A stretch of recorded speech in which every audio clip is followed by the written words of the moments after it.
反倒是谁？这不是杜玉家的赵小郎吗？小郎不去杜玉身边伺候着，却来扫洒家的晦气。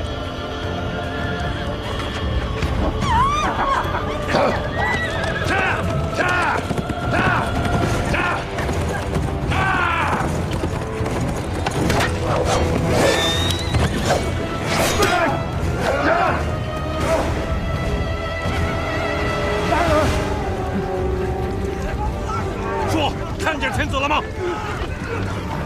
到处都找不着关羽。大人饶命！大人饶命！大人饶命！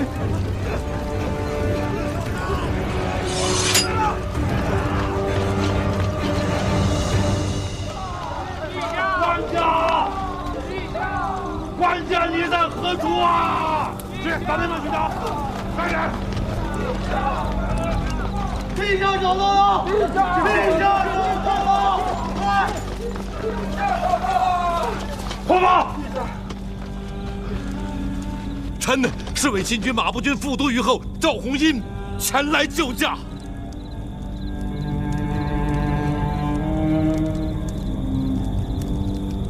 官家。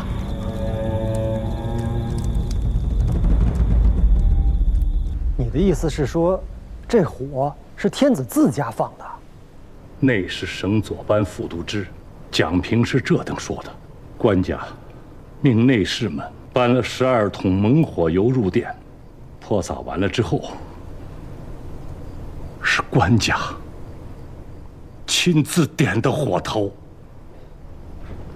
这是乱命，蒋平如何敢奉诏？蒋平说，官家是跪着求他的，说想死的体面些。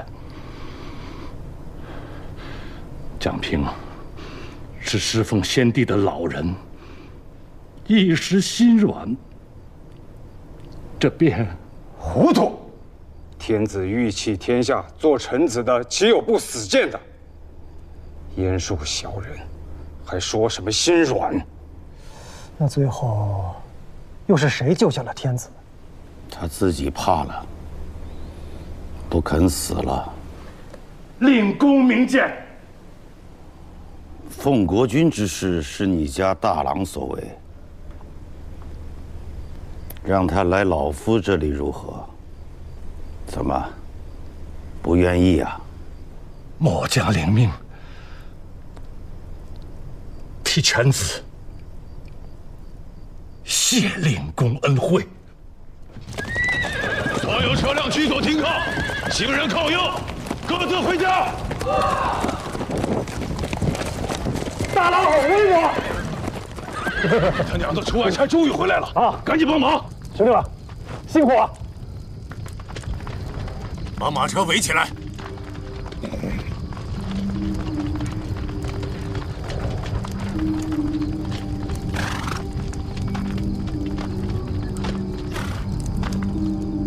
在下侍卫秦军马步军第18指挥赵匡胤，请足下一步下车。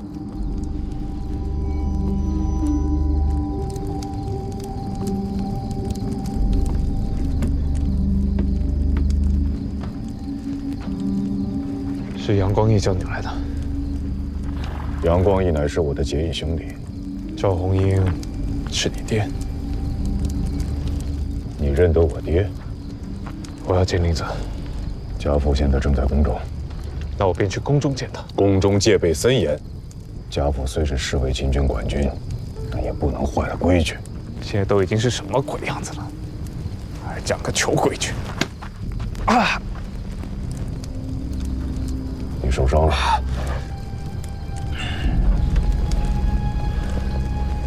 好，我带你去。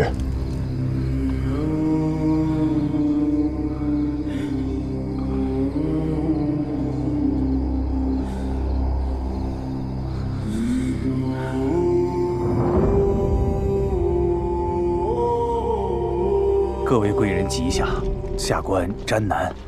如今城里这几日是人心惶惶，传闻张彦泽的兵正沿着汴河过来。哎，这城里头倒也是有兵，但群龙无首，不知道是门神还是祸害。哎呀，就连下边的洒扫杂役啊，这几日也都一个个不见了踪影，还要劳烦各位贵人们自行安置啊。那日常肉蔬米麦一应供应，应该让寺里谋筹送进来吧？上官现在都没了，待明日下官去寺里砸开库藏，看看还有没有盈余的躺钱。只是如今这城里大乱，怕是有钱也买不到东西。哎，等等，方才你说砸开库藏？是啊，库藏的钥匙在四成的手里。哎呀，7日前便跑了，权且只能先砸开。就是砸开以后，也未见得里边有银。银钱我们有，詹军可否代为采买？哟，小郎君有所不知啊，这城里的市集啊都歇了市，要是少买一些，还能挨家挨户的高价去求得。几百人的吃穿用度，却是不易为之。石秀大人莫看我，卑职只是一名武将，平时也没做过火头军，这类事情。还请跪上通禀，我要拜见冯令公。契丹主已到了腋下，桑相公专程来与令公讨个主张，如此大事都还没个章程，天子却又自家在宫里放了一把大火，时局危殆，令公需早做决断。什么主张？决断什么？官家靠不住，天下人皆仰赖令公的。要做天子的是杜重威，主张也好，决断也罢，该管他去要。这杜重威阵前降敌，致使河北沦陷，局面崩坏，如此人品心术，何得以为人主？国乔御矣，何人为人主啊？说与老夫听听。令公，官家欲弃天下，此非令公之过也。改乱归正，以复大行皇帝统序，此其实也。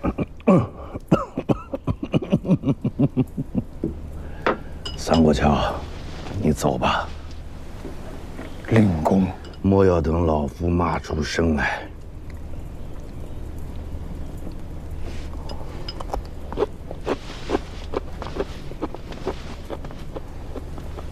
王大进者，令公也。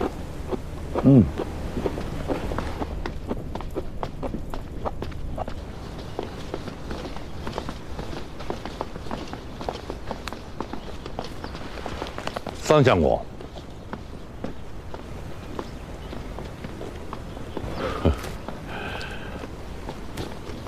大郎，你们2人候在此处，不要乱走。是。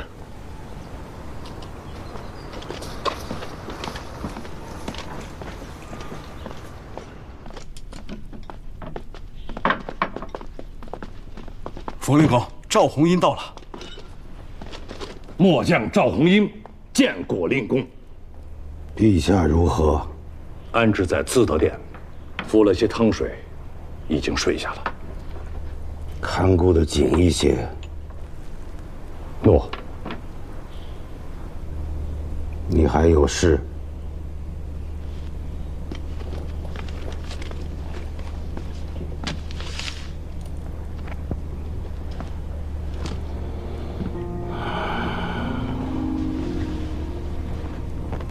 人在哪里？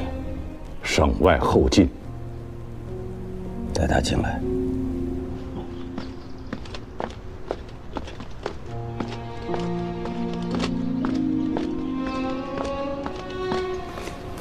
令公怎么说？你带他进去吧。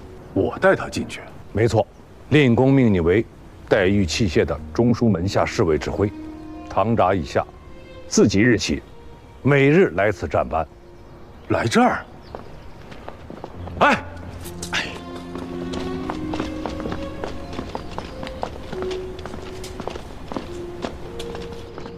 启禀令公，卑职昨夜巡街，路遇此人，他声称元朗，卑职在。中书门下与你的堂札，你父交予你了吗？谢令公提拔。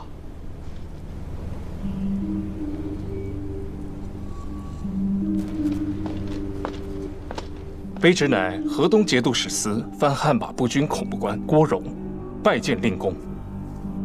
你是郭文仲的儿子？正是。何时抵京的？昨夜晚间，与吴越国使臣一道。吴越使团，张太尉的兵占了华州，兵逼陈桥，卑职被迫绕道，却在途中遭腋下牙兵截杀。偶遇吴越使团，幸为其所救，才得以安然来京。吴越使团知晓了你的身份吗？不曾，卑职知道厉害，途中一路诈睡，不曾与他人言语。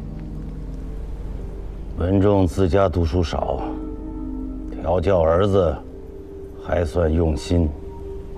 小子不敢当令公谬赞。你担了天大的干系，一路波折，冒死入京，所谓何事啊？实在是卑职之罪，手下兄弟懈怠，连人什么时候走的都不晓得，还请大使韩寒责个。两个大男人看不住一个昏睡多日的病人，你这兔死扯我干嘛？人没了，终须得有个说法。哎呀，你别说了。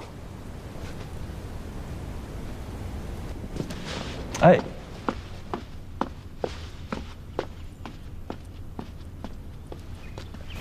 贵官不必挂念，此事本就怨不得贵上下啊。天子失德，河北沦丧，乾坤败坏，上下失序，乃至火焚宫禁，京师一日三惊，公卿贵庶皆不得安。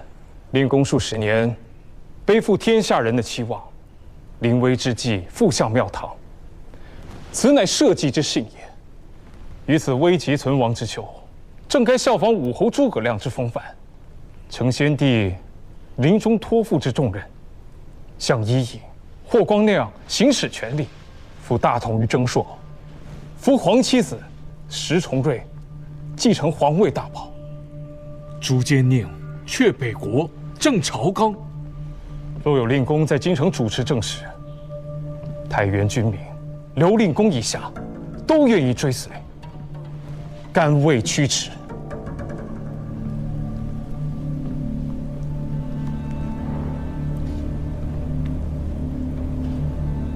你这一番话，是太原令公教你的，还是你父教你的？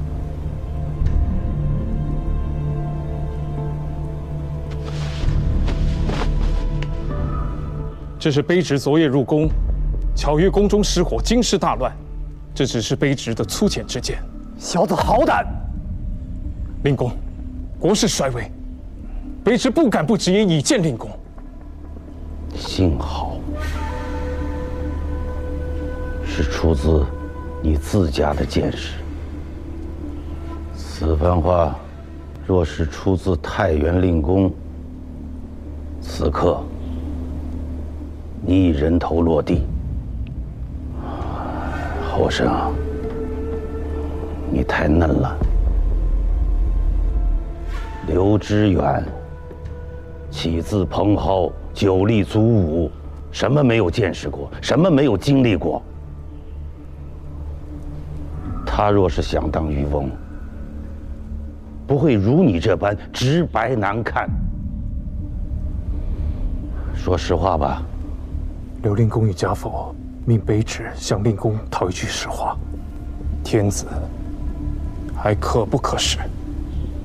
京师还能不能守？不可视，不能守。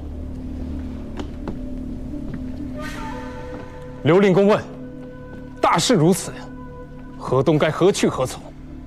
令公可有所思？他本是天下第一能等之人，等了一辈子了，还在乎多等这点日子吗？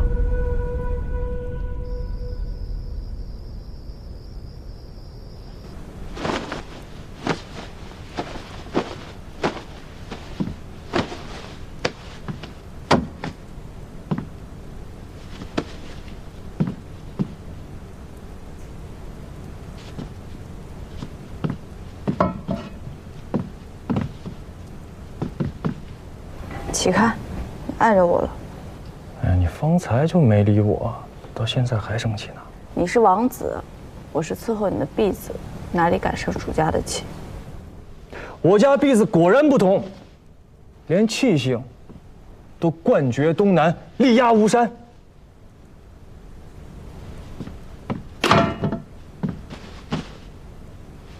哎呀，莫要生气了，是我不好，我给你赔不是。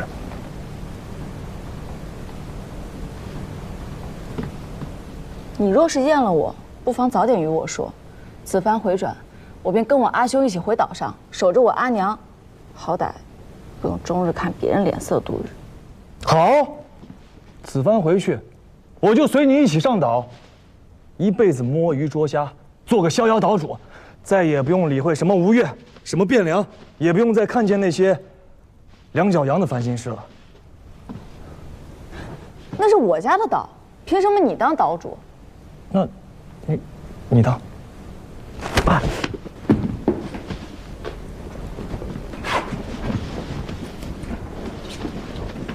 哎呀，好了。今天不让你说话，是我不好，你不要往心里去啊。本来就是，好好的人弄丢了，问也不让问，说也不让说，这又是什么道理呢？这人啊，是自己走掉的，自然不用问。什么意思？这个人的身份很是古怪。杨光仪他们在陈留的时候就已经开始注意起他了。水秋公和三哥心里都有数，只不过他们俩谁都没点破罢了。这中原的事情啊，诡异、邪门，少问些，便少担些干系。所以最终大家都没有点破。你们所有人都看得明明白白的，只有我一个人糊涂，还在这里瞎操心。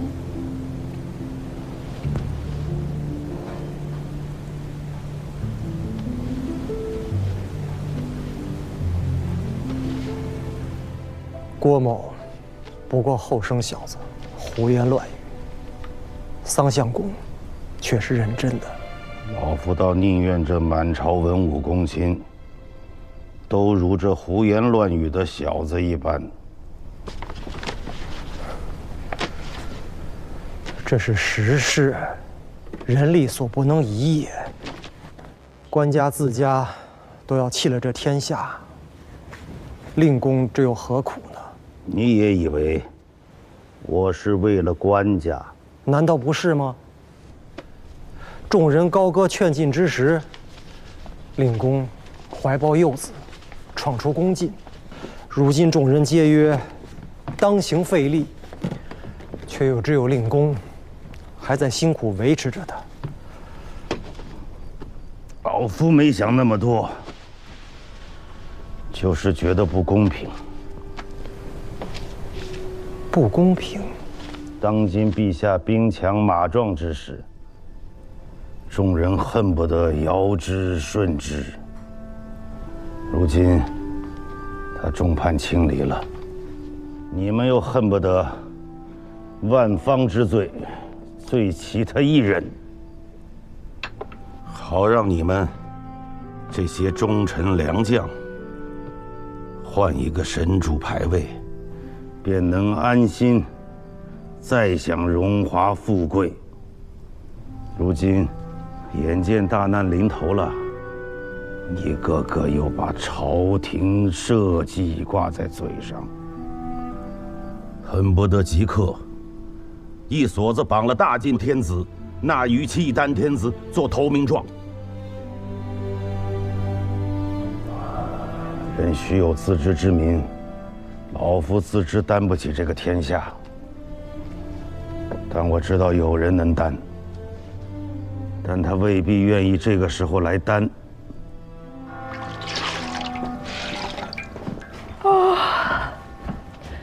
着火敲一晚上钟，今早又一直在敲钟，真的是有点烦了。吃饭。快去，把我的朝服拿出来。朝服？我自己去吧。不吃了。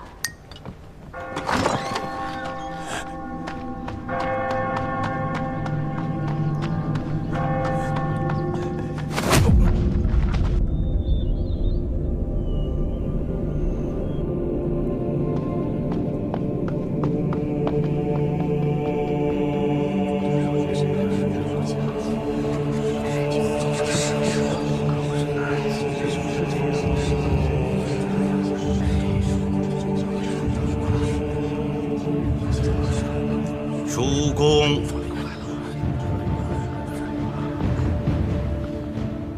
天子训位至文。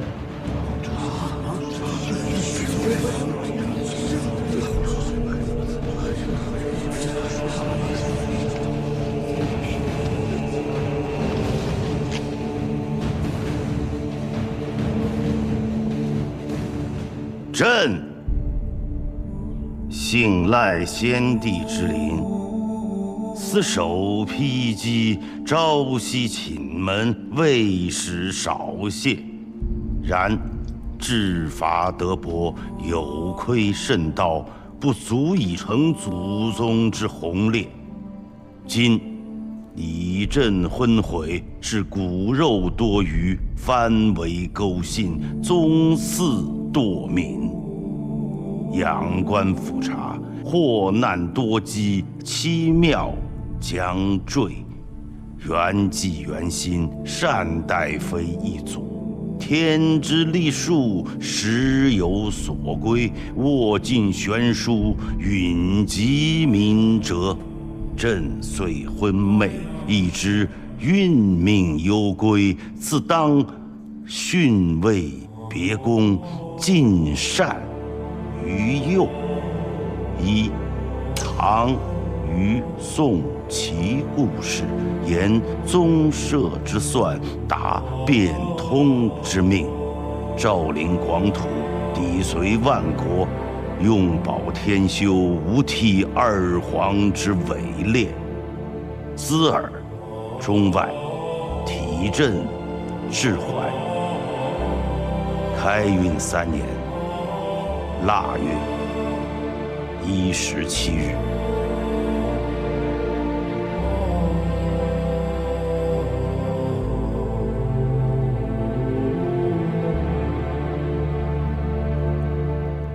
训位于右。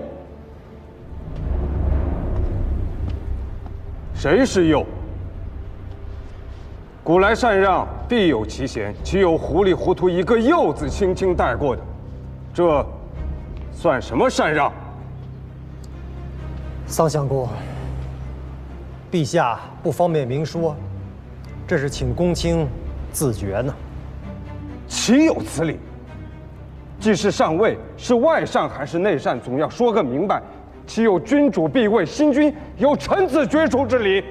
是啊，是杜令公还是七郎君，总要有个说法。是啊，荒唐！你们这些人怎么能这样？长老，神爷，水丘公，我吴越40年来，是的便是这样一群大吗？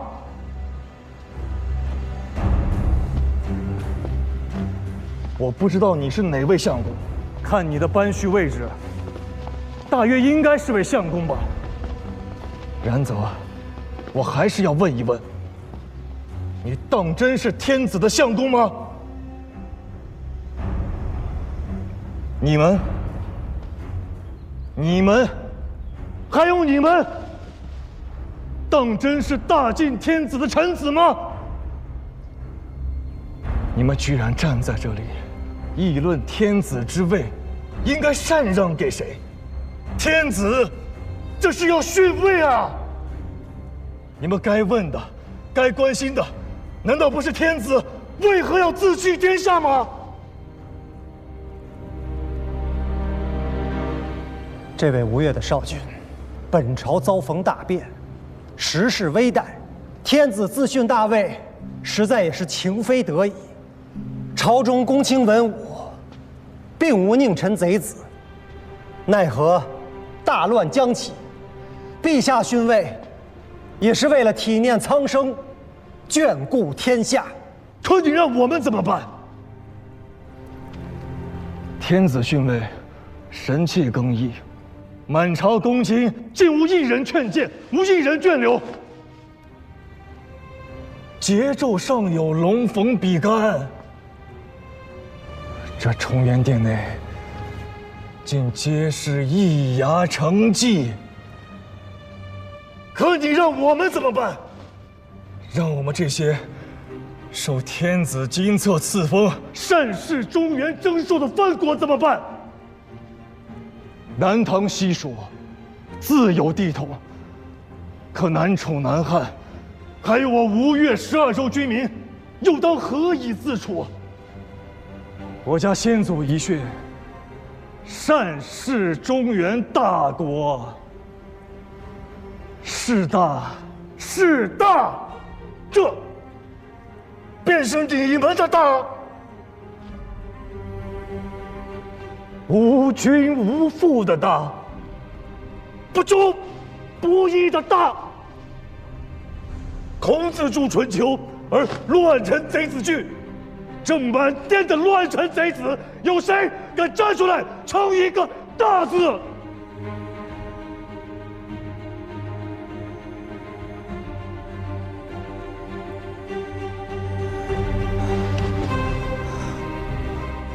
我要口诀，要当面去问一问天子。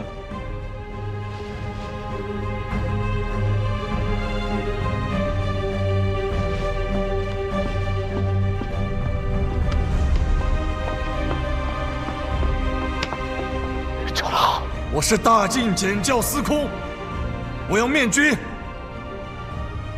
水球公要阻我吗？